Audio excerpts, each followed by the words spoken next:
ready. Pineapple.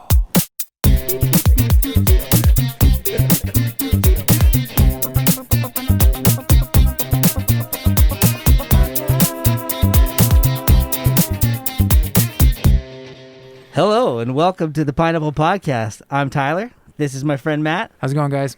In the back, we've got Josh and Dave. Say hey, guys. Hey, guys. And we have a special guest here today, Becky Van Drunen. Hello. Thanks for joining us. Thanks for having me. Well done saying her last name. Thank you very much. Becky wears a lot of hats, so it's a lot to describe in an intro. So Just give it a try. Well, one of the things, she's got her newest endeavor is your Playlist Kitchen Cookbook through Basil and Bacon, which is your food, Freezer meal delivery company and workshop company. Yep. which we've used, which is delicious. Yes, thank you.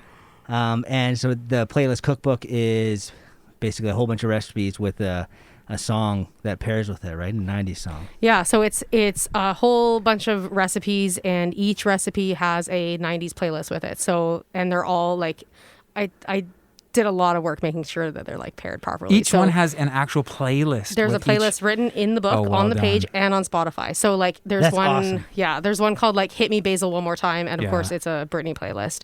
Or there's a song like about, there's one called like, there's a balsamic chicken thighs, and it's all like, you know, like bootylicious Beyonce type songs, Baby Got Back, that kind of thing. So it all kind of plays well with it. So, That's awesome. yeah, it's lots of fun. Yeah, super cool. Yeah. And also, you're a singer. I'm a singer, yes, Doing that for musician. a long time, musician. I've seen you do a lot of the awesome mashups Thank you. on Instagram. Yes. Yes. You've worked for Long McQuaid for a long time. I have, yes. I've been working with Long McQuaid for about 13 years now. That's where the music begins. That's what they say. We all love What does Long that McQuaid even here. mean? Well, because Where the people music buy their begins? instruments. Oh, there. like that's the slogan? Yeah. Yeah. Yeah, I knew that. Yeah, You knew well, that. it's part of it. Where the music begins. I thought that was one of your slogans that you always I come up with. I was like, wish. where the music begins. Yeah, I Well wish done. I made that. TM. Yeah. Too late. Yeah, totally. That's his. Too late. Yeah. Missed that boat. Yeah. Yeah, every musician loves Long McQuaid, obviously. It just, I like going in there, even the smell of the new gear. Yeah. know? I don't smell it anymore. It's kind of like, I You think just it's used to it? permeated me. I don't hear any of it. In fact, like I'll do meetings and be doing Zoom meetings there in my office, and there's, you know, drums going and they're testing PA and there's all sorts of, I don't even hear it anymore. Someone's like, what is that sound? I'm like, what? Oh, there's something. So I just become numb to, I don't even Get used hear, to it. yeah, I don't even hear it anymore. So Yeah, I'm used to, or when I was a kid going there and Steve Martin chasing me out. So I was playing the drums. Just like, get out, you buying that? Get out of here, kid. yeah. Well, now you're buying it. So Yeah, now we chat. who's laughing? Yeah. It's kind of funny, like growing up, actually seeing him. He's been there forever too. Yeah. Yeah. And like now, it's kind of, as I've grown up now, like actually learn and chat. And I'm like, hey, Steve, can you tell me this? And he has no idea. We almost, as a joke, named our old band after him. We were going to be, my we're gosh. going to be We Are Steve Martin, and then everyone would think it's Steve Martin, but it was Right. actually Steve Martin from Wow. Long McQuaid. Wow. You should tell him that. That's Yeah. funny. Hey, yeah, okay. What about how do you feel about a discount now? Come on, Steve, hook me up. So what other hats? Keep going. It's like a Okay. Game of Thrones title. You need to present her properly, Tyler. That's right. Welcome her onto the show Yeah. with her proper titles. Yeah, okay. And Try and hit all of them. Good luck. singer, I know. Basil and Bacon. Play this cookbook. Long McQuaid. Mother. Mother. Mom, you got it. Mom. Hardest one. Wife. Yeah. Friend. Friend. Super great friend. Friend. Dancer in kitchens. Yeah. And really- just, is inspirator a word? It is. It is now. Yes. She's an inspirator. How did you get started with, like I want to kind of, I'm so curious if it was a playlist first or food first. Oh, well. Was it a playlist first or food first? It was neither. It was both, always together. Yeah. So I'll sort of tell you the short version of that. I had been cooking, started my company Basil and Bacon about 7 years ago or so, and we do like workshops in people's homes. And so of course with COVID, everything just like came to a total halt. We couldn't go and do workshops anymore, and just like everyone else, we had to really like shift our business. And I spent probably 3 months sitting in my house, bored and twiddling my thumbs, trying to figure out what the hell I was going to do next. And as I was sitting there, I was looking at the TV on one wall, and a piano on the other wall. And I went to the piano, and the piano started sort of taking up all of this time, all of this free time I suddenly had. And I started playing piano, started singing, started sort of getting into music again. And it sort of helped me turn a corner. I was sort of on a, like we all were, a dark COVID path there for a few months.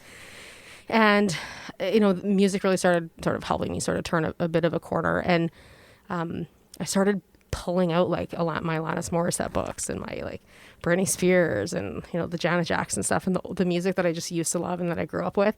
And as I'm playing it and singing it and having so much fun, I was like, I'm going to turn this music back on in my life. Like I used to love this stuff. Like, where did this music go? And so I turned the music back on, and it started playing in the kitchen, and I'd never stopped making food and stopped making recipes. So I'm dancing around my kitchen and making music, and my kids are there and we're dancing together. And all of a sudden I'd realized that I'd sort of come out of that dark place because the music was on in the kitchen, right? And because I was all of a sudden enjoying sort of like a daily thing that I had to do that was hard.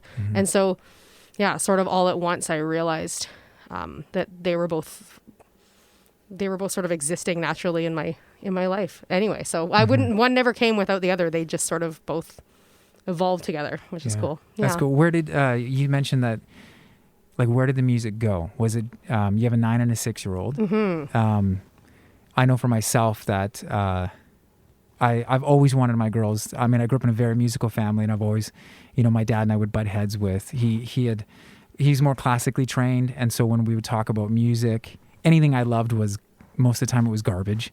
And from a certain perspective, I could see now, I get it, but all it did was it just put up a barrier of I just didn't want to talk to him and share. I would never share the music that I really liked.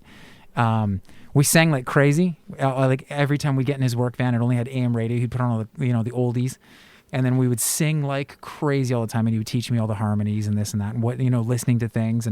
But I know when my girls were born, I was like, oh, I just want them to find their own passion, their own love for whatever it is. I want to get out of the way and just let you be you and see what you come up with. And so both girls have had a shared playlist since they were born. And it's so cute. So when you said that, I love that. The music was gone, I was like, I know that my girls, like, I haven't actively sought out, excuse me, music in my own life in forever, because I've got these two beautiful treasures that they're my wildflowers, and they see and hear things in their unique way, and I get the pleasure of experiencing these new things. So they've introduced me to so much new music that I didn't know, but when you said that, it kind of dawned on me that I'm like, I don't really actively seek out, and I don't really, every once in a while I'll throw on like maybe like an old school hip hop mix or something that I like from back in the day. I'm like, gotta check on some Dre. But what about for you? Like, is that something that? Yeah. So I grew up with music. Me and music as an identity we were just a thing. We were. It was always part of my life. I started taking voice lessons and piano lessons at a really young age, and I was in, choirs and musicals and all that stuff. And when it got time for me to go, to university, I ended up just going and doing a music degree because I didn't know. I mean, it was the most obvious thing. It was what I did, and so I did that. And so I spent 22 years of my life really being so closely tied to music that I didn't really know how to exist without it. And around that same time, we moved out here. I'm from Calgary. So we moved out here and got married and had, a child. And suddenly I had this new role of being a mom. And I didn't quite know how to be more than one thing at the time. I sort of thought, okay, well, this is my new role. Like, I'm going to be mom and I'm going to do this. And at the time I actually was working for Long McQuaid. So it's ironic that the music sort of went away, but I work in sort of the administrative part of the business. So I wasn't actively like playing music every day. And during that time, like all these other roles that I played sort of just started taking precedence, right? I had babies, so I was mom. And then at the same time I started a business, I started Basil and Bacon. And so that sort of started to take precedence, and I became involved in like the entrepreneur community. Tyler, you know all about that with Annie. Yeah. I became really involved in that community. And what happens, like, and you probably know this too, but as you start to sort of find different identities, other ones sometimes fall away, sometimes accidentally. And for me, that's what happened with music. I sort of became mom, and then I became this business owner, and I became known for cooking and for food and all the work that I was doing there. And suddenly I woke up one day and realized that, although, you know, I still listen to the radio and I love to dance and sing and play and, you know, that kind of thing, the intentionalness around music had totally disappeared from my life completely. And it had happened so quietly and so slowly over a decade that I actually didn't know it was going until it was gone. And then when it went away, there was just this gaping hole that just all of a sudden there was this huge hole. So for me, the like silver lining to the pandemic is that it provided some like literal physical space. I do a lot of things, so I often don't have a lot of time to sort of sit and like think about life. And it created like a space that I needed, like literally, like I said, to look at the piano sitting there and think like, why don't I ever play that anymore? Right? Yeah. So, yeah. That's awesome. I love that you, one of the words that you said in there, the intentional, that's such a cool thing, because I've been learning a lot about, like I was telling my wife, we were chatting the other day, and I said, I'm just kind of done with questions and having to answer questions all the time. Even identity, I'm kind of done with that.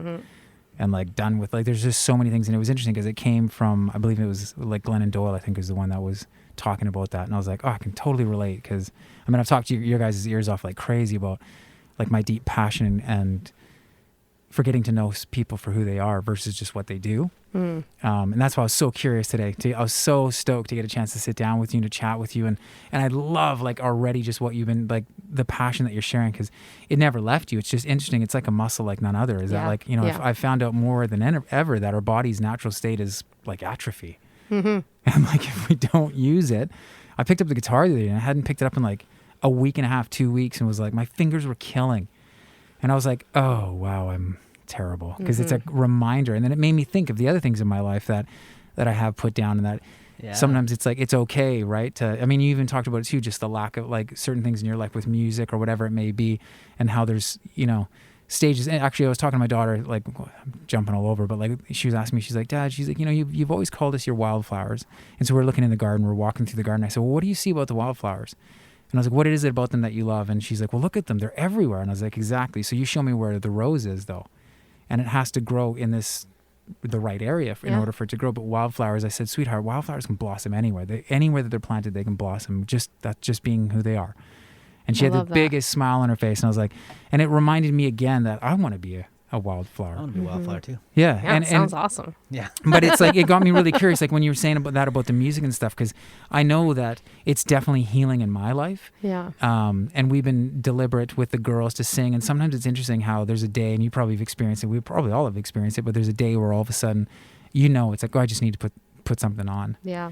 So for you, what's that song that you what's a go-to song for you? I mean, if I have to change my mood, like, I mean, it sounds so cliche, but it's Britney. Yeah. I mean, there are, you know, through this, I've sort of brought back all these like back albums of Britney, you know, and you know, when we were talking a little earlier about forgetting music or not appreciating stuff, like looking now and going like, oh, Madonna's really freaking great, or like that Janet's really great. Like when you're out of it and have some time, I'm like that with Britney now. I turned it on. I was listening the other day. We were driving down to Centennial Beach. My kids bopping in the back there, and I thought, oh my god, love that beach, by the way. Oh man, right? So good.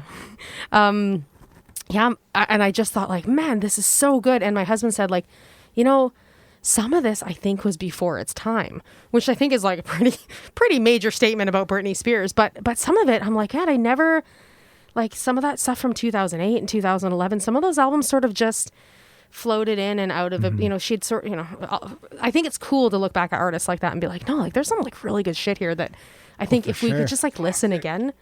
So of all things, Britney, turn on Britney, and I it's like guaranteed it's a good day. That's for sure. awesome. Yeah. And I heard Dave in the back, Toxic, like that beat is It's so good. So good. It didn't matter. It's funny because we were talking about this earlier as well. It's like, it didn't matter what you said, because I know I'm speaking of myself, but what I said I listened to, everybody knew all that stuff.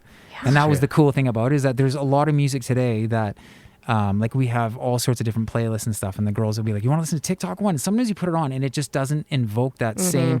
And honestly, one of the things that actually sometimes breaks my heart is when you're like, who is that? Is that blah, blah, blah? Because it sounds so much. And that's one of the things that I do have to say that I've always appreciated, is when you find that one artist or band or whoever it may be that you listen to, and they are just super unique in their way. We talked about this even too. I was when it was like, say, like Neil Young, or you got Bob Dylan, like these greats. And I think about today, if they were to be released today. Yeah, people would be like, what? Yeah. But they're just like, we would not have the world we have if it wasn't for those guys. And it makes me just realize how much we need to just be allowing people just to express themselves and to be able to share who they are, however it looks, however it sounds, and not worrying about, I know when we were coming up as musicians, and you probably have heard it too, it was always like, oh, this song's got to be more pop.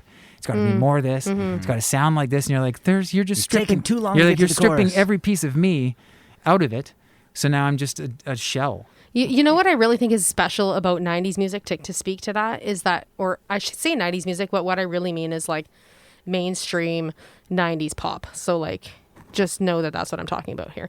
But what was really unique about that time is we allowed and accepted like artists to exist in like an evolution of themselves, right? So like, and the artists played characters, and we happily accepted that, and we understood they were playing characters. There was a time, where, again, just to stay with the Britney thing, she could show up one album in like a red pleather catsuit, and then the next one she's got a boa constrictor, and the next one she's playing a flight stewardess, literally, and the next one she's this. And I think there's something really special about allowing people sort of throw stuff at the wall and see what sticks, right? And I think that's what we allowed. You think about a lot of the Spice Girls are playing characters, right? Janet Jackson was playing characters. Mariah Carey was playing characters. Britney Spears, Christina Aguilera, Madonna. All these people were playing these roles, and we really didn't ask that they pick one. We really accepted that was the evolution of the artist. And I think now we expect artists to have a sound, right? Or to have a thing right from the get-go. Before they, an artist comes out, it's their first single, and you're like, nah. While simultaneously having to be a chameleon and jump on a remix and jump on a different track. And that's the one that actually gets popular. But but I'm actually this artist. And it doesn't matter because everyone knows this remix instead. And it's just one of those. Yeah. There's also, first of all, I was going to say too, the list that you just shared is all women. And I love that. That's pretty badass, because it's like that's such a cool thing. Because I look back when we were talking earlier, and I was thinking of like artists of the 90s, and I had all these older friends like that introduced me to everything from Soundgarden to Radiohead to Nirvana, and it was all these like male-based 4-piece band kind of a thing. But then I was a secret pop music lover, right? As well as I flipping loved hip hop, and so I really was blessed that I had that curiosity to look for other artists as well. That I wasn't just. But it's interesting because I wouldn't tell the other guys that I was hanging with all the time. But I do love that when you look back, there is this huge element to the 90s that is just like, it was powered by women. Yeah. And totally. it's one of those cool things that it's neat, because at the time there was this heavy grunge and massive like pop women artists that were like dominating the world. And to this day, it definitely goes down as like, I agree. Like you look at the artists, and I kind of think that it's one of the things we haven't done as well, is we sort of don't grow with them anymore. We don't. No. You're right. Like with Britney, it was like she showed up on the scene as a schoolgirl, and people were like, oh, we kind of got into it. And then she progressed with each album and grew and grew and grew as she went. And now we sort of just, it's not even about an album anymore. It's just about a single. So we don't really have that attachment anymore. It's like, well, we don't have the patience to stay with someone long enough. I mean, it certainly happens. I mean, more recently, certainly like Lady Gaga and Taylor Swift. I mean, again, to stay in the pop vein, because that's my deal. But we have allowed that with a handful of people, like Lady Gaga, like Taylor Swift. But for most people, we it's that like streaming era. We don't, when you had to buy a CD or tape, God forbid, like you had to fully commit. Like if I'm buying Counting Crows, Mr. Jones album, whatever that one was. August and everything after. Thank you very much. Good. So like when I bought that tape. Bring that one up for us, Josh. I love. It's a bluegrass. That's a gem. That's a bluegrass so good. album gem of the 90s. I have to admit, can you tell me, was that album awesome, or was it just the song? No. Okay. So that's my awesome. whole point. Ooh, so good. I bought it for the song. Yeah. But I spent like 17 of my hard-earned dollars when I was making $4.90 an hour. HMV. At HMV or A&B Sound, where I also worked, which was much better than HMV. Oh, yeah. But Fair anyway, at A&B Sound, I'd buy the album, and then that tape would go in my Walkman, and then you listen to the thing from front to back. You listen to the whole side A, and you listen to side B, and then you do it again, and you do it again, just because I want to listen to Mr. Jones, but you got to go through the whole thing. And so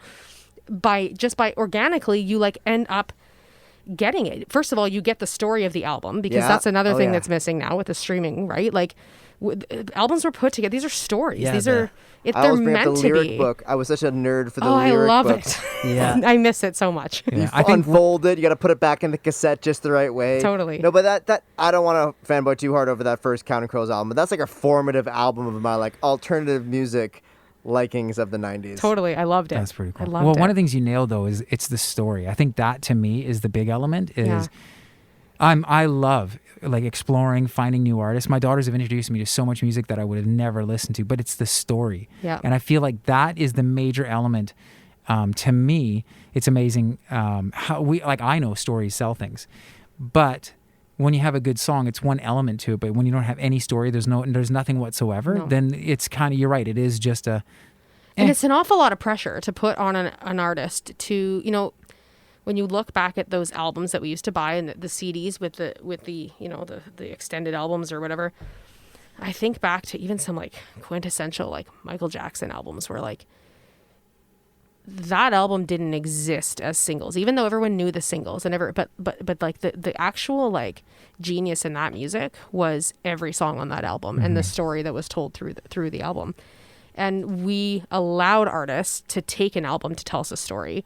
We allowed artists to take the time to, we sat with them long enough, side A and side B, to actually take the time to like figure out what their jam was and figure out what the story is. And now it's like, Spotify's like, listen, like not to hate on Spotify. I love that it does that. But it's like, hey, listen to this song. And it's like, okay, but in 2 minutes, I'm making a decision like, yeah, this is for me, like or no, get off here. And I haven't given, I do it too, but I don't give, we're not giving it the chance. But that's also like a lot of pressure on an artist to like, okay, show me everything that you got right now in this one song, a minute and a half, and I'm not going to give you anything else in terms of time. So maybe that's on us too. Like maybe we need to do a better job at like looking back and being like, what are these people trying to create here? Like they're creating an album story. Yeah, I think as well as like it does put. Oh, sorry, Kath, go ahead. Well, I was gonna say, even with like sometimes like you'll get an album and you don't even love it at first until you actually hear it. And you listen to the lyrics. Yeah. Well, and different songs hit you at different times too. Like right now, I'm in my car, I'm jamming. It's like the windows down and got my sunglasses on. I don't want to hear like I don't want to be crying right now. Like, give me something, So if it hits you at the wrong moment, then you never. Landslides is a rough song to come on randomly. Yeah. It is. For Landslides, and then it comes on. You're like, we're doing this. We're car crying. I'm driving and I'm gonna cry. Full on pullover. Such a good song. You get I caught get in it the wrong now. spot I sometimes. Get it now. Our friend got dumped, and I took him for ice cream, and I remember that on the radio. That was nice of you. Everybody hurts. Oh, really? Sometimes. You did it "Are on you purpose. serious?" Yeah, thanks. Guys. Let's put that CD in there. I wanted to touch on something you were saying about like the girls, how you don't show them, like you kind of see what they bring up, right, for songs. I'm lucky because in grade 6, my teacher, he was like also the choir teacher, right? But he would make us in English. He would bring in like Jewel's new CD back in the 90s and Jagged Little Pill, and you put it on and we just listen and you go over the lyrics and stuff. And then, that was Alanis Morissette, Tyler. Jagged Little Pill was Alanis Morissette. Yeah, but Jewel's first CD and then Jagged Little Pill, Alanis Morissette. Yeah, like those, like multiple, and then No Doubt. I'll say both, Josh. No Doubt and Tragic Kingdom. There you go. The album Tragic Kingdom, which is also one of my favorite 90s. But he's awesome. And you get to, so if without him showing us that, I don't know if I would have heard that because I would have been listening to, whatever was cool with my friends. Yeah, so that is one of the plus sides to streaming services. Music is the first thing to go on in our household. It was when I was growing up as a kid. Actually, as a kid, too, I think of it now and how chaotic it was because I'd have music going on in my room. My parents had their stereo going on in their room. My sisters had their stereos on. So there was, all sorts of different stuff. And it was interesting because I was then introduced to whatever my sisters were listening to. And there would be times where I'd hear things. I'm like, oh, like, I'm not going to admit that I like this, but, you'd like it. And so now, though, what that looks like is for my daughters, it was having the freedom to, like, let's put something on. Now it's adorable with like, Alexa, because the girls will put her on everywhere. So every room has the same song going, but it's neat because it's to see what grabs them and why. Sometimes it's fun too to ask them like, well, why'd you choose this one? What do you like about this? And it's neat to hear what an 8 and a 3-year-old will say why they've chosen a song because they don't know the story. Totally. They don't know the artist. Totally. They just, something attaches to it.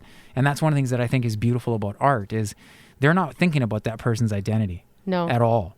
What they're feeling is like, how's this moving me? Yeah. And it's one of the coolest things as a parent to sit and watch. And that's why, like, sometimes I got tears in my eyes. I'll hold them and like an emotional song will come on and I'll hold my girls, both of them. and just like bawling, just holding them. They don't even know, but it's just this emotion that's evoked. And part of it too is feeling what they're feeling in that moment. And they're trying to, and if you were to ask them, well, what is it you're feeling? Sometimes it takes them forever to answer, and we just let it happen. And sometimes they're like, I don't know, it's just doing something here. And I love that, because now you put that into whether you're doing a book or whether you're doing a piece of art. Like my daughter and I have been doing a lot of drawing lately. And it's like, and seeing that like the identity it's in who she is. And so that's why you're saying like in a moment where like you're a very kind, like caring person. And so when a song comes on, because you're kind and caring, when it really hits you at that moment, it just hits you no matter what your identity is. It's because it's hitting. Yeah. And I love that about music. And that's why, like, to me, like how that guy was introducing you to music, my daughters have been doing the same thing for me. I did not realize how much I would get into Save Your Tears by The Weeknd and Ariana Grande. Like, we have been singing it from the top of our lungs. And it's like interesting because the other day I was singing it on the way home from like work.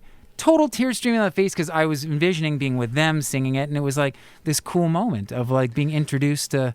I don't even know if I like the guy's story. It's also cool though how like music takes on a different, like, again, depending on what stage you're in, because like that song isn't definitely for sure not about a dad and his daughters. I know. But like for you now, like that's the emotion of it, and that's kind of like what the neat thing is about. I mean, it certainly is in Playlist Kitchen, going back to that like back catalog of stuff like you thought you loved or you didn't know if you loved. Listening to it again, like as like a fully formed human, is a totally different experience. Yeah, like some of it I'm like, oh my God, what, how, this is wildly inappropriate. Yeah, I was listening to that. Yeah, like I'm thinking like, anyway. So what food would you give that? Yeah, exactly. Like some of it. What recipes that I want to lick. Yeah, well, that's on the playlist, but it's, That's a not safe for cooking one? Yeah, that one says put the kids to bed before you make this one. There we go. Yeah. That's awesome. Is that like finger licking wings or ribs, you know? You just like lick all of the sauce. Pretty much, Yeah, basically.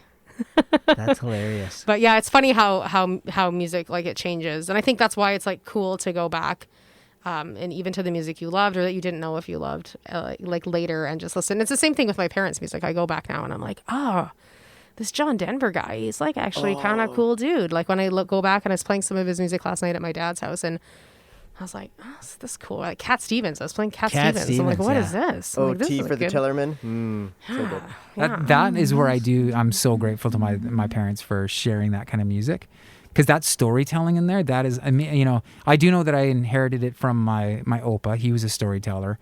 I've always been a storyteller. My mom tells me all the time that apparently when I was a little kid, they'd have to say like, is this like truth or is this a made up story? And I go, oh no, this is a story. And because I would share it with such conviction. And now my girls are like that. It's really cute to see, like, is this real or is this like are you making this up? No, I'm making it up. It's like, okay, great.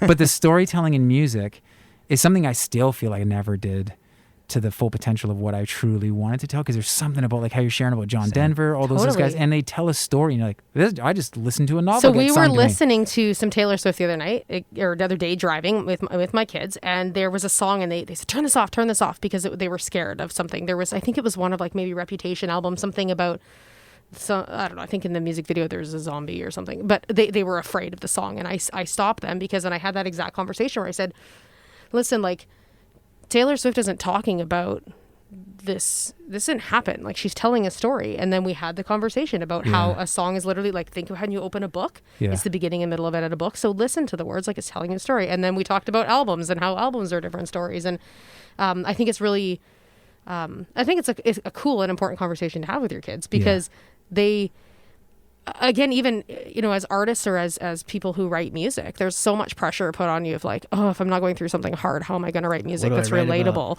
And it's like, the reality is like, life isn't always hard, and not everything you're going through is relatable, and you have to be able to like conjure up that place where like, no, I can just tell a good story because I know what emotion is, and I know someone who's gone through this, or I've gone through this myself.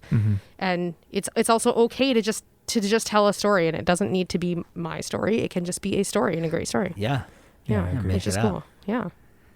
I used to, whenever I'd write lyrics at first, I'd just sing gibberish. No story. No nothing. Just like, what melody, what do I feel? Like, I wouldn't pre-write. I'd just be like, what do I feel from the song? And it made me feel sad. I'd be like, oh, I better sing kind of sad sounding lyrics, and then piece it together. And then then some of the stuff, you'd actually start to write lyrics as you go, and then some of it would stick. You'd be like, oh, that phrase is good. And you're like, okay, I'll run with that. So good. Yeah, it's funny. Lyrics make me laugh because I look at, again, going through the 90s stuff as I was writing my book. I would delve into some of these lyrics and they just killed me, especially the 90s like boy band era of stuff. Like B44? Before, totally before 4. Backstreet Boys and Sync, all, you know, LFO or whatever they were. You know, all those things. The music made 0 sense. 0. Listen to some Chili Peppers. Like you're like, give it to your mama. Yeah, but it was so great. But that's okay too because it wasn't about that. Everyone knows that freaking song. Yeah, it's not about that, right? And some songs for sure, like you go Alanis Morissette. Well, I mean, without the lyrics, that is, you know, that's the gold there. But so much music is just what like, on you in the theater? Yeah, exactly. That's one of the examples of like, what was I singing really loud when I was 12? Yeah, right. Okay. And our parents just were like, let's just let them sing it. I don't want to they explain. don't know. They don't know what they say. The B44 though, for real though. What is it? If you get down on me, I'll get down on you. Yeah, it's pretty Come to literal. my house. I mean, you. What? Come over to my house. B44. I was in grade spiky hair 10 when guy. that came out. that, I yeah. knew what was up, but yeah, What? it was. Yeah, Huh. it was. I had no idea. Yeah, but there's like there's no point. You listen to some of that stuff, like some of those Backstreet Boys hits that were like, they had some of the biggest producers like of all time working on those albums. And that music was like, I mean, And it did what it was supposed to do. choreographers. Well, don't hate on that. Let's talk about that. yeah. for a Well, minute. that's admiring. I'm admiring it. Yeah, it needs to come back. I did an Instagram post about the chair choreography actually like 2 days ago, and I said like I think we're at a It never point went in the anywhere. world. Well, I know. I think we need to like fully commit to its return though. I think it's been long enough, and I think we need to have 5 grown men stand in a room again and dance with a folding chair. I think it's time. Chairs. Spin them around. So that's your next You thing. should start the movement, Yeah. Tyler. Well, I need some men. I'll happily cheer you on, but It's a power She's move. like, I'll provide the Well, chair. we got space. Yeah. There we go. You're sitting down at a business meeting like that. At night she's been going on Amazon checking out chairs. yeah. Like, But how some impressed? folding ones that are crazy. How impressed would your boardroom or wherever Anybody. full of millennials be? Or what's the other thing, Jen or whatever? ZY. Yeah, the young folks. How impressed would they be if you just stood up all On of a a sudden? Teams meeting. But like it would be something. They would never have seen it before. Like Yeah. it would be something totally new and amazing. So I promote this. Yeah. Yeah. Well, it wouldn't be the first time we worked together on something. Last time was for Anna's. That's true. The Unapologetically Her show. That's right. And Yeah. it's funny because just if anyone hasn't listened to that, we did basically we got to do the sound, and you sang. Yeah. I did like the backing music, and That you're underselling your role in that. I did some backing stuff. Pretty good. Yeah, no, you played the guitar and you did all the background stuff and you carried us through.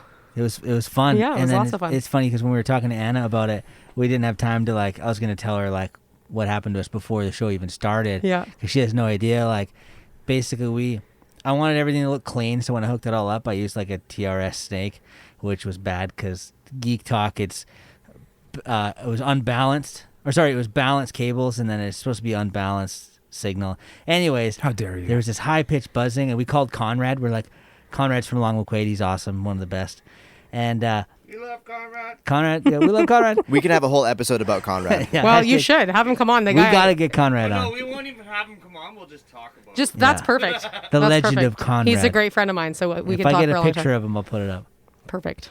And anyways, The Conrad shrine in the corner. oh, what this? Candles. But anyways, there's a high pitched buzz, and then we were trying to figure out what it was. And no, we didn't mean to rhyme there, but we called Conrad. He's like, I don't know, try this, try that. And then I'm like, I was like, well, let's try those XLRs because you had XLR cables Yeah. that you had rented for Yeah. this. Yeah. And so we plugged in one, and as soon as the buzz went away, I'm like, that's it. And then We're doing it. And then we were just like, Run around. hand bomb. She was just like, open, here you go, boom. And I'm just like, replace. And it was 10 minutes. The reason why it was such a panic is it was 10 minutes to doors opening and people were going to be talking. Very last minute. All wireless mics, which is a I nightmare. mean, we'd been there for 8 hours previously, so Yeah. but it was just in the last 10 minutes. Just hanging out, Yeah, working and on the chair routine. And the sound, well, we had that pinned, but the sound, it wasn't even there. And we had it once, and we got rid of it on one channel. And we thought it was the channel, and then it happened, and then but last minute we got it figured out, Yeah. and no one knew. No one knew. And it Is was there a amazing. name for that feeling? Because I've been there when the gig is starting and you're not ready. Scrumtrelescent. It was scrumtrelescent. Because Oh, it's like that's the a great adrenaline is word. on. Yeah. That's from something. You did Yeah, not Will just come up with Ferrell. that. Will Okay, Ferrell. thank you. I'm like, I know I've heard this before, but I was trying to think of who that was. But I try couldn't and figure take it out. credit for that. Yeah, he Scrumptious. No, I'll put this Lovely. I feel like that's when all your instincts kick in. Yeah. And you put all your knowledge together, and you're like, the show must go on. I have Yeah, to it's like make it's this like work. lifting up a car, right? Like after someone's stuck under it. I mean, who hasn't been through that? But Yeah. it's yeah. That was scary. I know. I'm sorry. I went a dark turn, but I think all of a sudden, like I don't know anything about like sound and cables, but I've been working at Long McQuaid for long enough to know that I actually know quite a bit just by osmosis. And so in those moments, that's when it starts. They're like, Yeah. if I just do this and this and this, it will come. Look Yeah. at us go. And then you guys crushed it. The song was awesome. Yeah, Sounded it was great. fun. It was fun. We did good. That was a really cool experience and super weird because you probably talked about this with Anna, but like the next day the world like shut down. It was was really messed crazy. up. In fact, there's like I have a little bit of like PTSD. I was singing Shallow the other day. Which is the song you and I did together, and I was singing it and I was like, I kind of feel weird now. Like I kind of have this weird emotion tied to this song because it was such a powerful evening and a powerful moment, and then like right after that it's so connected to that like powerful disconnection that happened right after that it's weird. That was crazy. Yeah, How super lucky weird. that we got that in there. Oh, it was amazing. time. Yeah, it was totally amazing. Yeah. Like last minute. So what took you from like looking at the story of your life? Who sings that song? This feels deep. One Direction. One Direction. Yeah. I love that song too. Yeah. But no, what took you from just hearing your story to all of a sudden there's cooking and there's music and now there's a book? So at what point were you like, I'm going to write a book? At the point that it was November 2020, and I just basically lost my mind. So with my normal work with Long McQuaid, I actually travel fairly regularly. I'm usually not home 2 or 3 weeks out of the month. I travel out east and I'm all over the place. Wow. So all of a sudden I was home, and then plus my business was not running basically. So I was just sitting home every night, and it was, there was a big piece of me that was not present in those moments. I think all of us again went through some sort of awakening weird thing in COVID, but for me it was just like a gigantic acknowledgement of how strategically I had put my life together to sort of serve all the parts of me that I need to serve. So all of a sudden something was really missing. For me, like what solved that was like the creativity aspect. And I'm sure as artists or musicians, you guys can understand that. And I had like this extreme need to just create something. That's how my food business was built. I realized that I loved food and cooking, but mostly I love building, and I love building businesses.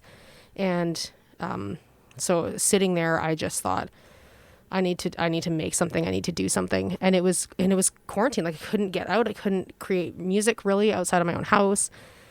And so I didn't really know what else to do. And I know Anna, who works with the self-publishing agency, and had stumbled on something that led me to the self-publishing agency's website. And it was like, do you have a book in you or something like that? And I was like, well, fuck yeah, I do.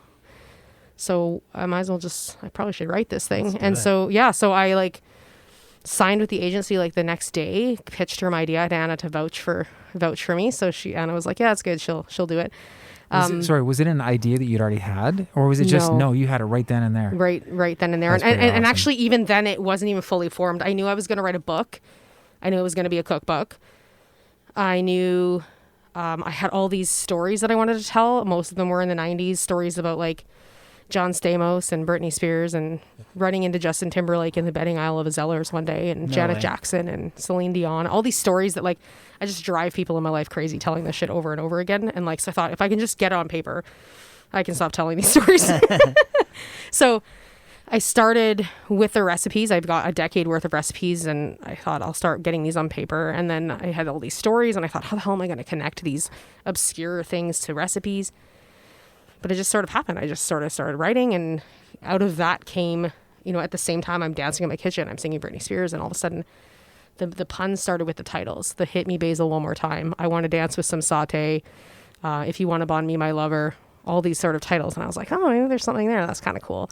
I love puns. They're the best. Yeah. If I had a so breakfast good. place, I'd have Benny and the Jets for like eggs Amazing. Benedict. Like seriously, amazing. And that's it. So like I started doing that, and then I thought, oh, you know what?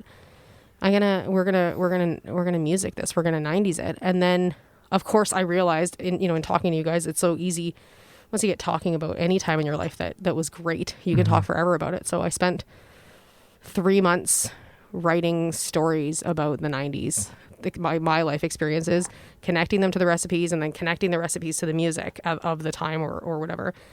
And it came together basically just kind of magically. It was really cool. Were some of these like family recipes from like a grandma or like your mom? Like very little. I grew up in a house with like my mom. I always joke she like opens up a can of diced tomatoes with the Kraft dinner and calls it like gourmet, right? That's funny. So how did you get into cooking then? Oh Just God, yeah, like a little bit of adventure spirit. Actually, I was working at Long McQuaid when I first came here, and I worked the like night shift, so I worked like 1 to 9 every day, and we were living in a basement suite, and I had nothing to frickin' do from 9 to 1 every day, and so I would like watch the Food Network and cook basically, which was very random, like I just out of nowhere, and I got really, really good at it, and then I started volunteering at these like big food events like Eat Vancouver and these different things around the Fraser Valley and in Vancouver. And I would volunteer and work the Food Network stages. So I'd get to be in the back and like shucking peas like for celebrity chefs and, shaking hands with people that I was watching on the Food Network. I think it was pretty awesome. Smart. And then, I just got like really stoked on it. And then after I had my first daughter, we bought a house and I was like, oh my God, how am I going to pay for this house? So I started a business like in food because it was what I knew at the time I went back to school. So you had a child and thought, I'm going to start a business. Yeah. Because that's badass. Yeah, I was badass. And you know what? Not even that. I was like, I'm going to start a business. But first, like while I was on mat leave, I went back to school. Like if your story ended right there, I'd be like, oh shit. Well, That's, I know, right? It's badass. But I got to do what you got to do. Like you have to, and I think too, like, in hindsight, it's really easy for me to see, but like I was just so desperate to create because all of a sudden I'm a very extroverted person. I need people. I physically need people for my energy. And being at home with a newborn, like as much as like I love my child, it wasn't my vibe. Like I'm not meant to be in 4 walls with an infant. And so like I think now I see deprivation. Oh yeah, but people deprivation, like energy deprivation. Like I cannot recoup my energy without physically looking into the eyeballs of other people. And it's like being a new parent or a new mom is so lonely. And so it just became a creating thing. So it wasn't about the food. It was just where I was at in my life. I knew food. I could do it while I had a kid at home. I could, and so I just started to create something, and I built Basil and Bacon, and I built that company with babies at my feet, and it worked, and it paid my bills and helped me pay the mortgage. And then of course the next thing is like, oh cool, like you have this company that you've built. What the hell are you still doing working for the music store? Right. But again, like I talk about those times in your life when you sort of like figure out that you need energy from different things in your life. And for me, I've never been able to walk away from what I get from working.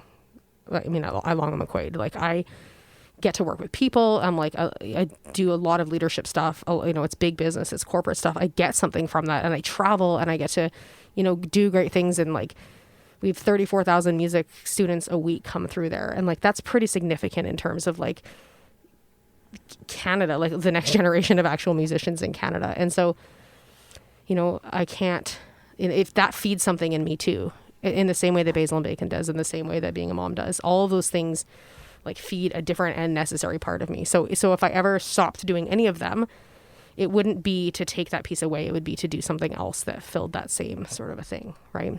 So I love that. Yeah. Long-winded answer. I can't remember what you said, but it makes so much sense. Yeah. Like it really does. 'Cause it must be so cool. I really like that, building up like the next generation. Mm-hmm. Right. That's so cool. Yeah, it's a really neat thing. And like, I always like, again, I work for a music store. I have almost nothing to do with music anymore in the store, which is the ironic part. But, it is significant to know, like when you see the number of students that go through there, and then also the number of teachers we support. Like we have 1,600 music teachers in this country. That's so cool. That we support, which is freaking like that's huge in terms of like keeping music like alive in this country. Like it's a big part of it. I have a question relating to that. Sure. So my original career path that I was going to go with was going to be a high school music teacher. That's what I got into. I went to Kwantlen for a bit for that, and I ended up fizzling out doing that because I'm lazy and ADHD and get distracted and don't study. Well, welcome to the club. You know. Yeah. Anyways, when I was in my music program in high school and going into Kwantlen, I'm sure you know all about what has happened at Kwantlen. It's all dying, and the budget cuts are just insane in the high schools and all that kind of stuff. Is that what's happened at Kwantlen too? Budget cuts? Oh, Kwantlen's done. Kwantlen's the industry or the programs. Music side. The program's cut. Like there's and they were like the one of the biggest music schools in BC, but they were the first 2 years, and then you would bridge off and go to like UVic or UBC, but they ended up adding on the third and fourth year eventually. But it's all like done now.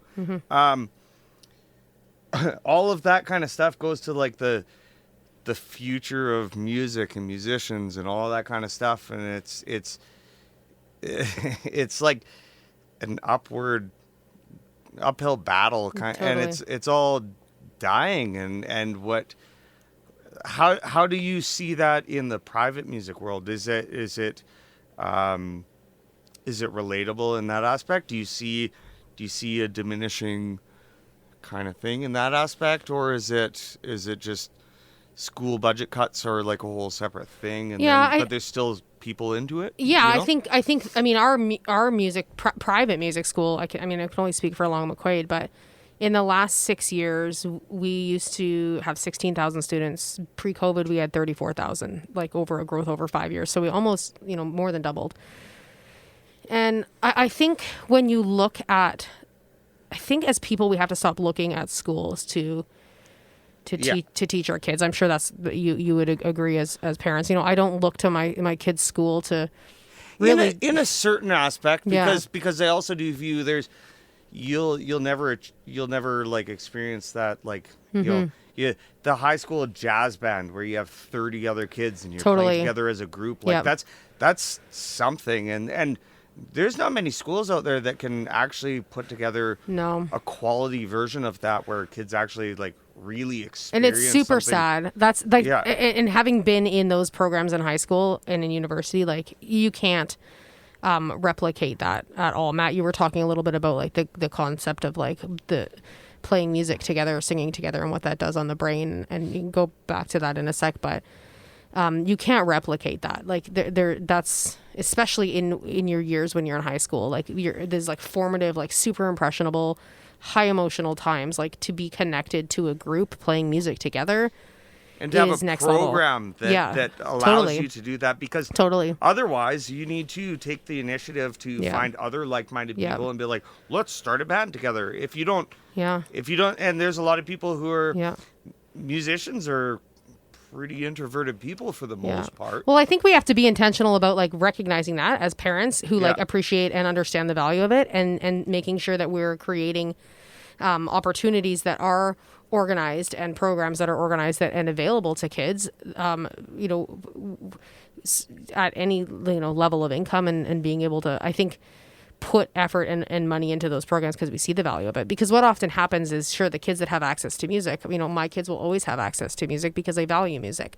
But there's an awful lot of kids out there whose parents maybe didn't have the opportunities in music, and so those kids will never be exposed, and that's where those school systems really close the gaps, right? And so we have to be, you bring up a great point, we have to be super intentional about finding a place for that, because private music lessons are only great if parents put their kids in private music lessons, and that isn't the reality for a lot of people. I think one of the things you brought up is absolutely essential too, is expose, like the word expose, because I think that ultimately too,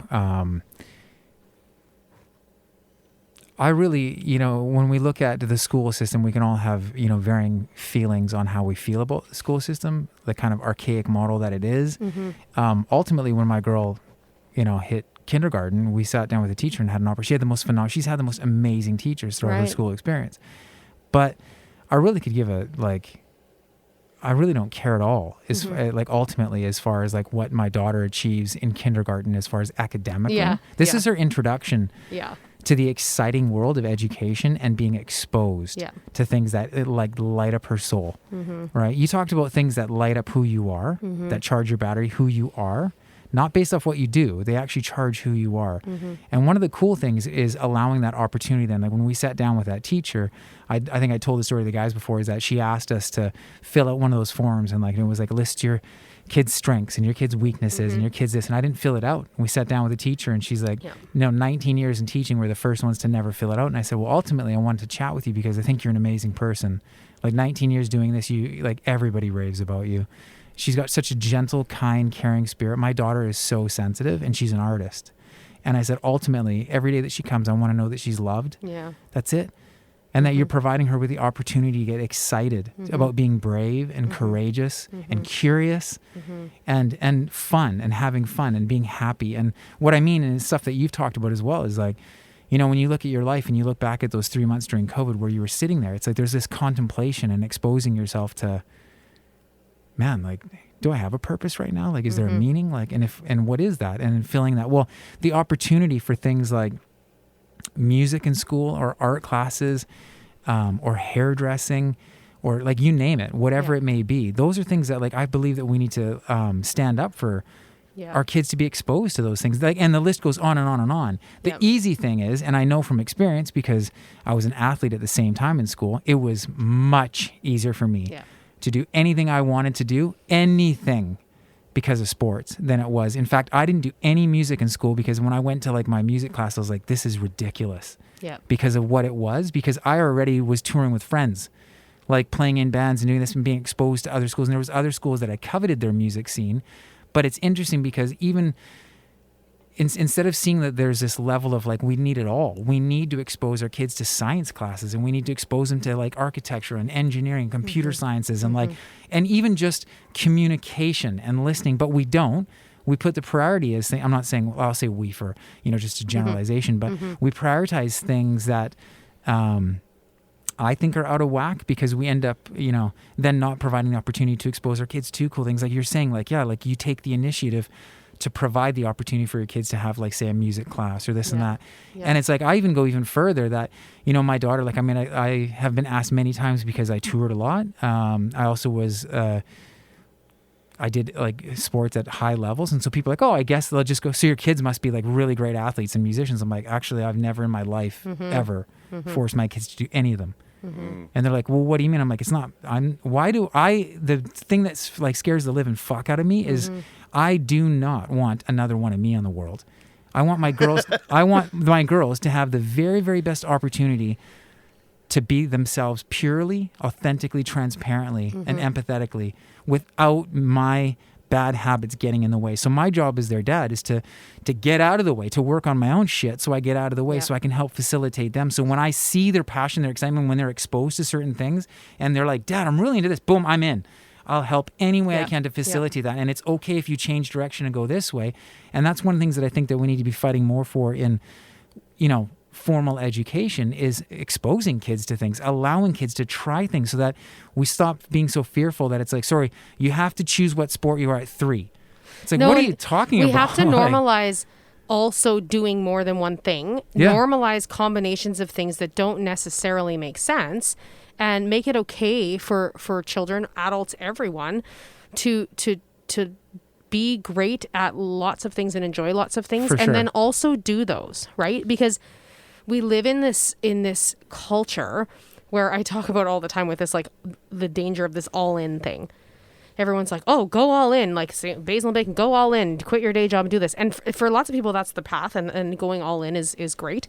But it's dangerous to go forward with your life with that mentality. It's dangerous to push that onto your kids, because what they start to see is that if I'm not the best at doing this one thing, or if not every single part of me is aligned with this one thing, then well then what's the point? Right, then why am I even doing it? And so, well, there's a reason there's don't put all your eggs in one basket is a saying. Totally. Right? Totally. And it's a thing. And I think even our kids at a young age, and adults as well, people, I get the question all the time, food and cooking, what?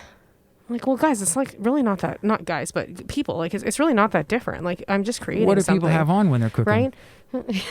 It's like, it's a no-brainer in my household. They're not really that different, like from an artist perspective or a creator or whatever, but building a business and being a cook is also not that different, or being an engineer and being a musician is not that different. But like we need to like look at the things that we're doing and find those like those things that we love and those things that give us joy and those things that we're great at, and then like do all of them, right? And I don't think, not to necessarily bring it back to the school system, but I think the exposure thing is a big deal, because if you don't expose kids to things, they don't find out what they're great at.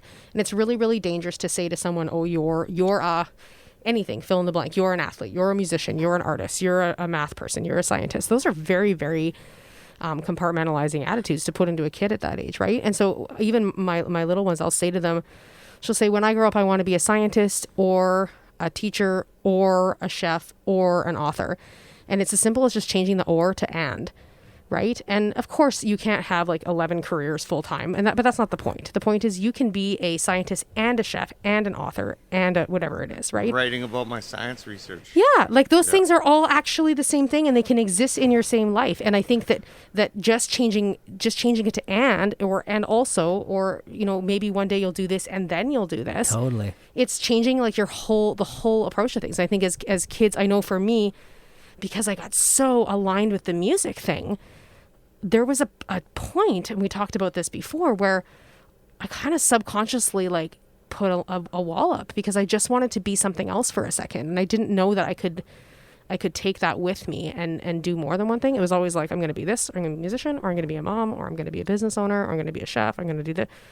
No, like I've never been any one of those things by themselves. It's always together, right? Totally. Well, I did the all eggs in one basket kind of thing, and it's like all music teacher, like I'm just doing music and going to college and that kind of stuff. It's like then I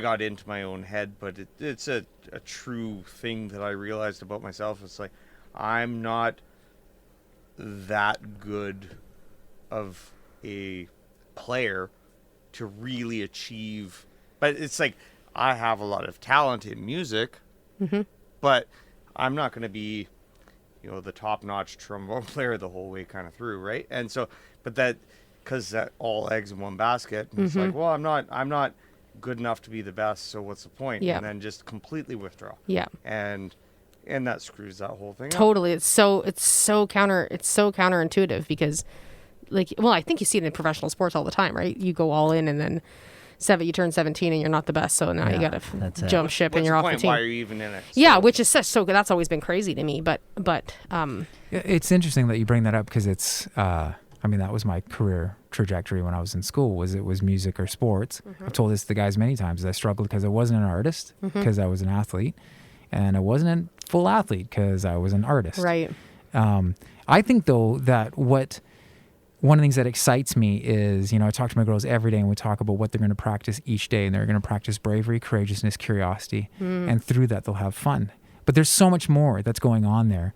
One of the things as well is teaching them that they find out what they don't like by practicing those things. And I think that that's one of the things that we tend to not allow enough of, is that, again, going back to like, I don't believe the world needs another me at all. Yeah. And so I love seeing the world through their eyes, that the way that they see things and facilitating the opportunity to provide them with something and to see they'll actually not like something like that. Oh, that's really cool. Because what it does, it allows them to know that, first of all, they can try things and realize they don't like it. They can try little bits over here and realize they like that as well. And I love even that whole aspect of, my daughter has said, like, since she was born, that she wants to be, to deliver babies and to do these things. It's funny that you say that. And do this. I'm like, yeah, go for it. Because we know that that's one of the things that it's not uncommon to change your career up to 6 times now, which is unbelievable. And to me, that's a level of like bravery and fearlessness and like courage. Totally. And also to support one another, that it's like, yeah, go for it. Cause I love your chatting, like you, again, going back to like who we are, like not wrapping myself up. Cause I would give everything up in a second to stay at home every day and just hold my girls and just, oh my goodness. Cause I love them. Like that's like what I do. I'd give it all up in a second. I really don't care. Like I feel really, really blessed that I am in a position where I'm getting to be creative absolutely every single day, that I've had a chance to do things that people dream of. I'd give it all up in a sec to be. I wonder if that's because I know when you say that, sometimes I feel bad because I'm like, I got so much shit I need to do still. Like I don't feel like I've done enough. Like, but I do. That was a huge fear of mine forever, is that I would pass away without actually getting to try all the things that I want. So I thought, I'm going to give it a go. Then I'm going to start trying things one at a time. And that's why I am like the level of yeah. And that also too, it changed when I had a little newborn in my hands, and I was like, yeah, that'll do it. Yeah. Oh my goodness, because everything I was doing, that spoke so much more than what I was saying. Yeah. So when you say you're a caring individual and a trustworthy person and that you care for humanity and this, they'll know by the way you acted out, including the way that the people you include into your life as far as relationships. Oh yeah, don't hang out with those kids. Those kids are bad. It's like, yeah, but you hang out with shitheads. Yeah. So there's all these things that puts on the pressure. So you're in this constant state of wanting to, for myself and my wife at least, is to be students of change, where every day we're constantly growing and constantly being changing. And I think you said too, like, it's important to figure out what you're great at and also what you're not great at. And I think that for me, one of the biggest lessons in that has been something that I've always been like someone who has thought, I'm not that empathetic of a person. I've totally changed that and I've reframed it because I actually am incredibly empathetic, and I didn't understand it in the way that a lot of people talked about it. But understanding what you're not good at is the best lesson in empathy to understand other people, because as I was like taking a look at what the things that I love and things that really aligned with me and I was good at, I could see the things that I wasn't. And then I started to see those other things in other people. And then you start, because we often connect with people that are most like us, right? We like people who are mirrors. We like people who share the same thoughts and have the same life and like the same thing and share the same values, because it's easier for us, right? And so we have to be intentional about seeking out people who aren't mirrors. And one of those things is looking for the things that are looking for our gaps, and then seeking out those qualities in other people so that we can start to not just have our own reflection back at us, right? And I think for me, it's helped me look at, it's helped me bring other people into my life who don't think the same way as me, because I'm like, I recognize in them like, oh, like you're that thing. Like I don't have that. So my instinct is to like put a wall up because like I don't have that. You do. Like I feel uncomfortable. But like, no, that's what I need. You have that. I don't have that. So I think like if we can mirror that to our friends and to our children, and show them that like, no, it's actually like super important to know, like, and to be able to say out loud, like I super suck at this, but like you are awesome at this, and like I need you, not necessarily to teach me that, but I need you for that, right? Totally. And I think it's lots to it. It's true. It's amazing how every day I just like, when I grow up I want to be as amazing as my girls, and so I look at my life and I think like, man, like they're looking up to us as their role models. So if they look at my life, they're like, oh, I want to, like my girls will say like, I want to be just like you, Dad. I want to live like you. And I'm like, oh shit. I want to be like Mike. Well, no, I'm like, am I okay? Am I okay with them living the life I'm living? Am I like, if they were to step into my shoes at this age, am I okay as their parent being like, yeah, they're really living? But like also there's value in them seeing you as a flawed human too. I think there's value in them saying like, you know what, like I fucked up, or for sure, here's where I am. Like, and I think that's why like the honesty, like opening up and being honest throughout the whole process and involving them in the process. And we talk through everything, like everything I'm feeling, and like, you know, I love it. I love that it's like they can come up and they now can recognize too, like, Dad, you okay? Because you're putting off a vibe. Yeah. And it's like, yeah, no, and they call me on it. And I like that we do that, because it's okay. Like, again, we've talked about this in the past, where it's like we have feelings to feel them. And so to share and to open up about them. And it's neat, like with what you went through as well and what you're going through. And you're like, your kids look up to you, and they're just like, they're as an inspiration, as a challenge, as an encourager. And I do appreciate, like when it comes down to, I really, even, you know, my big takeaway so far from this conversation, I love that you talked about exposing, because it's one of those things that I just really appreciate. You know, this is the last week of school for my girl, and like the teachers this last year have just been fucking unbelievable. And what my daughter did transitional learning from home, had the most phenomenal teacher. Shout out to Miss Friesen. She was unbelievable. My daughter doesn't want to quit school because she was nervous to do it at home. And this teacher really blew it out of the water. Like, phenomenal experience. So much so that it was like, it just made me realize how much it made me excited to go back to school. Because I was like, I would thrive in this place because it spoke to me as well, the way that she handled it and this. And then I thought of every other teacher that's going, because we know some teachers that have been terrified throughout this whole experience, and they've done it to keep our kids safe. Yeah. And I think we do not praise them enough for even just their role in exposing all these unique, beautiful individuals every single day to something. It is so much freaking pressure. We're just talking about music, and they're exposing all these things to our kids. And I can't praise them enough for everything that they are. Yeah. Because I think when it boils down to it, we can all like think back to those teachers like, yeah, that one was a game changer. And I feel I feel honored that my daughter's had game changers the whole way through.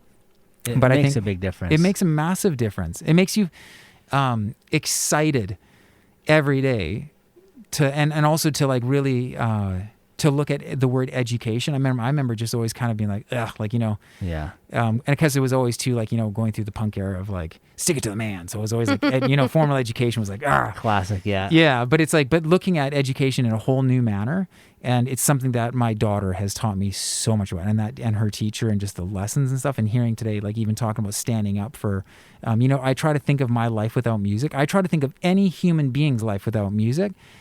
I can't understand it. Like, I can't see our lives. Like, it's in everything we do. It's in the soundtrack of our life. It's like, it can bring up, even for myself, it's why I know I'm not even ready to go touring again, is because I can think of singing my songs, and I can go right back to that place that I wrote it, the smell in the room, who was there, what clothes I was wearing, what I'd eaten, exactly how I was feeling. And it's that's a thing. Oh, like in like the connection that you actually have there with music, like it's not in your head, like it's a thing, especially at like heightened times. So like when your babies are young, when you're a teenager, when you're going through a breakup, when you're falling in love, all of those things, you never forget the music, because it's connected like to your physicalness in a very real way, and it brings you back. That's why you can hear some of these songs, whatever they are now, and you get goosebumps, right? Or you're like in tears, or you're, you know, it's very real. And I think that also speaks to like one of the things that Long McQuaid that I think is really cool with the way they run their music lessons is it is supposed to be music lessons that are accessible to everyone, meaning that like whether you want to be a hobby musician, you've never played before, or whether you're 6 or 60, whether you want to play, you know, classical music or rock music or learn to read music or use tab or whatever it is, like there's a place for everyone. And I think that